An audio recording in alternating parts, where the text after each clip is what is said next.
दो हाथ अपनों के साथ तस्वीरें आप देखकर समझ गए होंगे, पंजाब और राजस्थान दोनों में ही जितिन प्रसाद के बाद अब बवाल आगे बढ़ रहा है, क्योंकि एक तरफ पोस्टर वॉर है, यहां पर कैप्टन अमरिंदर के पोस्टर्स लगते हैं अमृतसर में, तो दूसरी तरफ अपने पोस्टर सिद्धू लगवा देते हैं। लेकिन राजस्थान का मामला माना जा रहा है थोड़ा गंभीर है, क्योंकि तमाम विधायक खुलकर अब कह रहे हैं जो पायलट खेमे के थे कि आपने जो वादे किए थे वो निभाए नहीं है। मैं आपके पास वेद सोलंकी जी एक बार आना चाहती हूँ। सोलंकी साहब, जरा मुझे ये बताइए, आपने कहा था कि कुछ पुराने अधिकारियों के लोगों को ये पद दे दिए गए हैं, एक बाकायदा लिस्ट चल रही है इस वक्त, कुछ ऐसे नाम आप बताएंगे कि आप लोगों की अनदेखी करके ऐसे लोगों को ये पद दे दिए गए जो आप लोगों को वादा किया गया था? ये देखिए अंजना जी, हम ये नहीं कह रहे कि हमारी अनदेखी करके दे दिए गए, कांग्रेस कार्यकर्ताओं की अनदेखी करके दे दिए गए। ठीक है, जिसमें आरपीएससी का चेयरमैन है, बिजली बोर्ड का चेयरमैन है, उद्यमानी का चेयरमैन है और बहुत सारे चेयरमैन है, विनायक बोर्ड का चेयरमैन है, बहुत सारे जो चेयरमैन अभी तक बनाए गए हैं, सूचना आयुक्त है, जो भी बनाए गए हैं अभी तक 80% रिटायर्ड जो हमारे अधिकारी कर्मचारी हैं उनको बनाया गया है। सिर्फ एक है संगीता बेनीवाल जी जो पार्षद रही थी, उनको मेलावा का बनाया है, उसके लिए अच्छा है।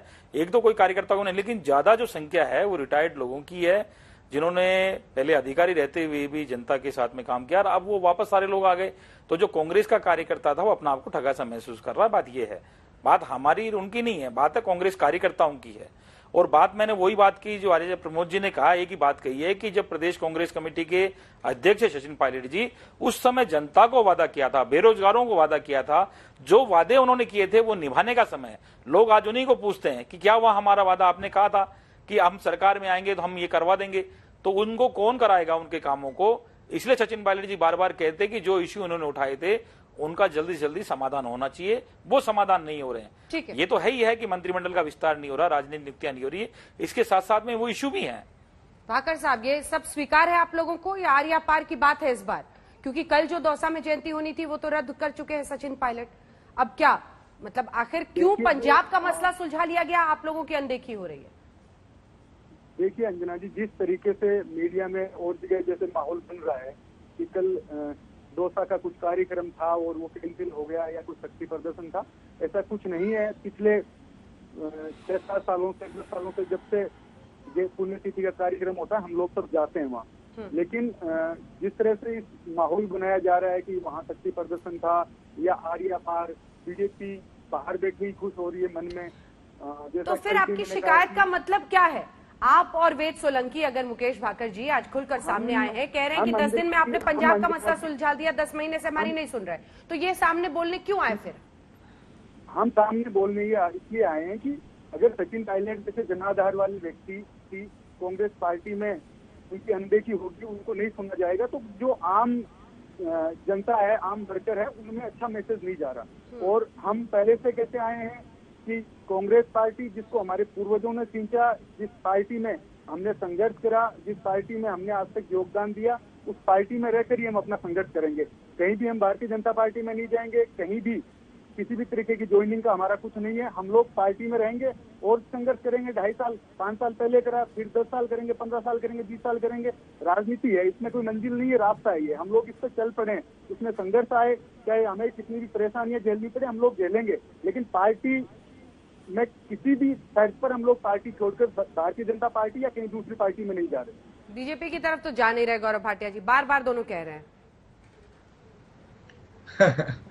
अंजना जी देखिए, मैं सुन रहा था कांग्रेस के विधायक यहाँ बैठे हैं, ये किस्सा कुर्सी का भी है और किस्सा मलाई का भी है। एक बार भी जनता की सेवा, देश के हित में क्या है ये नहीं आया। अरे वो कॉरपोरेशन चेयरमैन हमें नहीं मिला, इनको मिल गया है, इसको बदला जाना चाहिए। और यही दिक्कत है कांग्रेस पार्टी की, हर कोई सत्ता के नशे में चूर रहना चाहता है और जनता को मजबूर रखना चाहता है। और इस पे मैं इतना ही कहूंगा, नेहरू जी कह गए इंदिरा से ऐसा पोता आएगा सबको पार्टी से भगाएगा और अकेले ही रह जाएगा। यही है आज के राहुल गांधी। और विचारधारा की एक बार बात कर लें, क्यों जाते हैं सब छोड़ के। पश्चिम बंगाल का ही उदाहरण देखिए, सोनिया गांधी जी प्रचार करने नहीं गई थी, मैं ये बात कह चुका हूं, दोहराऊंगा नहीं, लेकिन पश्चिम बंगाल में फुरफुरा शरीफ के साथ ये थे और लेफ्ट को गठबंधन में 7 लाए, सीटें आई इनकी 0। केरला में उसी लेफ्ट के खिलाफ लड़ रहे थे। स्वर्गीय गोगोई जी तरुण गोगोई जी ने कहा था AIUDF कौन, और उसके साथ गठबंधन कर रखा था। और बताइए, कमलनाथ जी का भी बयान आया, भारत महान नहीं बदनाम है, कोविड को मोविड, सर्जिकल स्ट्राइक का मुझे प्रूफ दे दो, आर्टिकल 370 का हम विरोध करेंगे।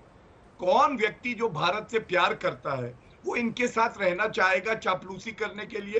कोई भी व्यक्ति जिसे सम्मान प्यारा है, जिसमें योग्यता है, जिसकी निष्ठा भारत के प्रति है, वो कांग्रेस में नहीं रह सकता।